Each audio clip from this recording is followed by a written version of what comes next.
Hi, my name is Clay Thompson and I'm a student nurse at Lock Haven University. I'm going to be making a video about how to apply an insulin pump for type 1 diabetics. Things we're going to go over today are the supplies you'll need to apply an insulin pump. We're going to demonstrate how to apply an insulin pump. We'll go over some basic information throughout the video, and last we'll talk about some pros and cons of using an insulin pump. The first thing we need to talk about are the supplies you'll need for an insulin pump injection.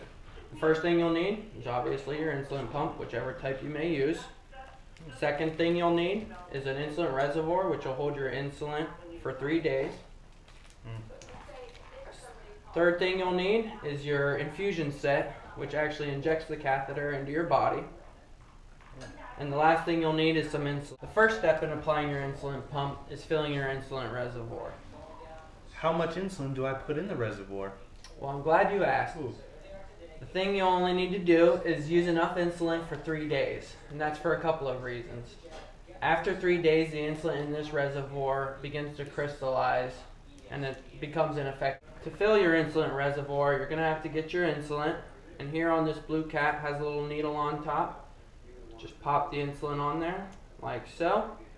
Inject air into it, as much insulin that you're going to need for 3 days, and then draw back to the desired amount.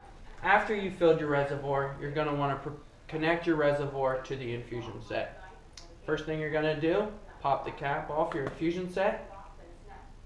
And then you will take both ends of your infusion set off. You'll unscrew the bottom, unscrew the top, and pop the blue cap off. Connect your reservoir to your infusion set right here. There's a little hub with a needle. Connect it, screw it on.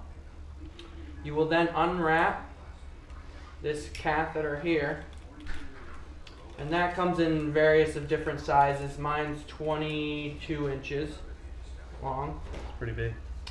And now that you're all set up, you're going to want to take the backing off of your infusion set. Take this wrapping off, which exposes the stickiness, which will connect to your body. And then the next thing you'll do is slide this plastic piece exposing the needle. Now once you've gotten to here, the next thing you're going to want to do is pull back right here on this infusion set, and that's going to lock this in place to be injected into your body. Now our next step is getting our pump ready for the new reservoir and new insulin setup. First thing you're going to have to do is set your insulin pump and get it ready for it. Well, I'm not going to go over the buttons right now because that's going to take a little while. But all you're going to do once you have this all set up, take your reservoir, insert it into this little cannula here that fits the reservoir right in it. Spin the reservoir until you hear a click. Now we're ready for the actual application. You can apply an insulin pump to any place in your body. I use my butt. Is that the most common place diabetics place their pump? You can really use any site that's fatty. Most diabetics use their stomach. Once you've picked your subcutaneous insertion site for your insulin injection, you are going to have to make sure that this catheter line is always facing the area that your pump is going to be towards.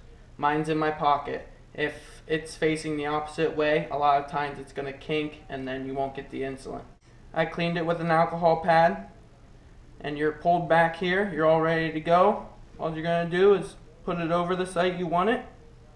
You're going to squeeze these sides on the plastic infusion set, and it's going to shoot it right in like a slingshot. 3, 2, 1, shoot. Squeeze. Now all you're going to do is pull back on this infusion set, and it's going to pull the needle out, leaving the catheter inside. So pull it out, which pulls your needle out. And now you just have the catheter, and there's your infusion site right there. Last thing we're going to talk about is some basic pros and cons of having an insulin pump.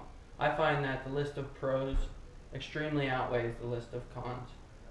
For pros, you have that you don't have to be carrying around your insulin supplies all the time, getting multiple shots a day. You really can't mess it up because it's set to all your information. The only con that I have found is that it's always there, that you could get this wire sometimes gets tangled. You know, if you're sleeping at night, sometimes you're rolling over on it because it's always attached to you.